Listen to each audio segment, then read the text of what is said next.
অন্নপূর্ণা যোজনায় কাজ করতে চাইছেন না বসিরহাটের বিএলওরা। শনিবার তাদের বিডিও অফিসে ডাকা হয়েছিল। সেখানে না গিয়ে স্কুল পরিদর্শকের অফিসের সামনে বিক্ষোভ দেখান তারা। অন্য কোনো কাজ করানো যাচ্ছে না, যাবে না। বিএলও হিসেবে অন্নপূর্ণা যোজনার কাজ করানো যাচ্ছে না, যাবে না। তাদের দাবি, ছাত্রছাত্রীদের পঠন পাঠনে প্রচুর ক্ষতি হচ্ছে। এবার তাই শিক্ষাঙ্গনে ফিরতে দেওয়া হোক তাদের। বসিরহাট নিউ সার্কেল স্কুল পরিদর্শকের অফিসের সামনে শতাধিক স্কুল শিক্ষক যারা বিএলওর কাজ করছিলেন তারা বিক্ষোভে সামিল হন। তাদের আরও বক্তব্য, এসআইআর এর কাজ করতে গিয়ে প্রচুর অপদস্থ হতে হয়েছে তাদের। মিটিংয়ে ডাকা হয়েছে অন্নপূর্ণা কাজের জন্য, কিন্তু যেটা অ্যাজ এ বিএলও আমাদের কোনো দায়িত্বের মধ্যেই পড়ে না। এটা প্রথম কথা। দ্বিতীয় কথা, আমরা শিক্ষক, আমরা শিক্ষাঙ্গনে ফিরতে চাই। যেখান থেকে দাঁড়িয়ে আমরা গত 6-7 মাসে বাচ্চারা আমাদের মুখটুকুই হয়তো ভুলে গেছে, কারণ গত 6-7 মাসে আমরা কদিন স্কুল করেছি সেটা আমাদের হাতে গুনে বলে দিতে পারবো আমরা। এবং তার চেয়ে বড় বিষয়, আমরা সরকারি কর্মচারী হিসাবে সেন্সাস বা আমরা কোনো ত্রাণ দুর্যোগ বা আমরা ইলেকশনের কাজ এগুলো করতে বাধ্য, কিন্তু ইসিআইয়ের কোনো অর্ডার বা আমাদের অ্যাজ এ ইআরও বা অ্যাজ এ এইআরও কোনো অর্ডার ছাড়াই আমরা শুধুমাত্র হোয়াটসঅ্যাপ নোটিশের ভিত্তিতে আজকে আমাদের মিটিং ডাকা হয়েছে।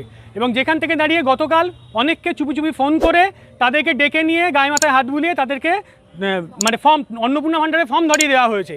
যে জায়গা থেকে দাঁড়িয়ে এই কাজটা করতে আমরা বাধ্য নই। এবং এর পেছনে আরও একটা কারণ আছে। শিক্ষক হিসাবে আমাদের যতটুকু সম্মান আমরা অর্জন করেছিলাম সেই সম্মানটুকু পুরোপুরি জলাঞ্জলি গেছে এই এসআইআর করতে গিয়ে। কারণ ফিল্ড লেভেলে আমরা যে পরিমাণ কাজ করেছি, যে পরিমাণ পরিশ্রম করেছি, তারপরেও যাদের নাম যে লজিকে বাদ গেছে তার কৈফিয়তটুকু কাউকে দিতে হয় না, বিএলওকেই দিতে হয়, কারণ বিএলও লোকাল। এরপরে সেটা ছিল একটা ভোটের প্রশ্ন। একটা মানুষ ভোট দিতে পারছে না বলে রাস্তাঘাটে যখন যেখানে ভোরবেলা রাত্রিবেলা 10টার সময় এসে লোকে বাড়িতে এসে অপমান করে যাচ্ছে, আমার সন্তানটুকু কি দেখছে?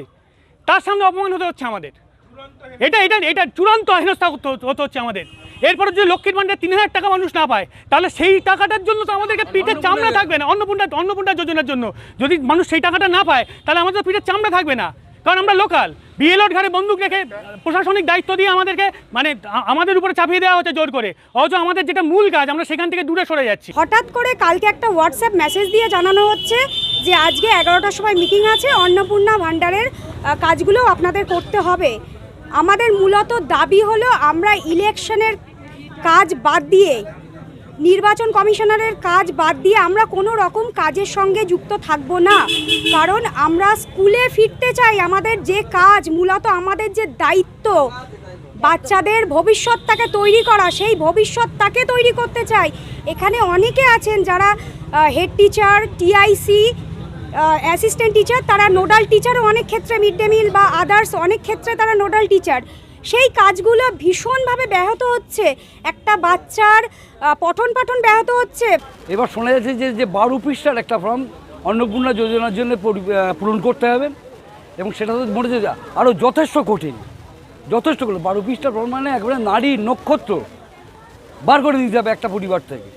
তাতে করে দেখা যাচ্ছে যে কোনো সময় কোনো পরিবার কর্তার ক্ষেত্রে মনে হতে পারে যে আমাদের পরিবারের নামটা বাদ দেওয়ার জন্যেই ইনি এসছেন এবং ইনি ইচ্ছাকৃত এইসবগুলো প্রশ্নগুলো করছেন, করে আমাদের নামটা বাদ দিতে চাইছেন।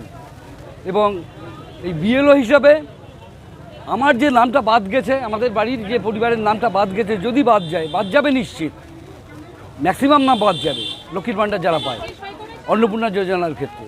তাতে করে সেই চাপটা পড়বে বিএলওদের ঘাড়ে, পরিষ্কার বোঝা যাচ্ছে। এবং সে বিএলওদের উপরে চাপ পড়া মানে তাদের উপরে টর্চারটা অনেক বেড়ে যাবে। এমনিতে তো মান সম্মান, আগে আপনারা শুনেছেন যে মান সম্মান আমাদের অনেকখানেই গেছে। একটা শিক্ষক হিসেবে যতটুকু মান সম্মান আমরা পেতাম, যতটুকু ভালোবাসা পেতাম, এই নাম বা কিছু বাদ যাওয়ার পরে এসআইআর পড়বে, তারপরে সেই সম্মানটুকু আমাদের ধুলোয় মিশে গেছে। এবং এই কাজ করতে গিয়ে যখন এইটা বাদ যাবে তখন 16 কলা পূর্ণ হবে। অন্নপূর্ণা যোজনার কাজ আরও কঠিন বলে মনে করেন বিএলওরা, তাই বিক্ষোভে সামিল হন তারা। প্রতীতি ঘোষের রিপোর্ট, দ্য ওয়াল।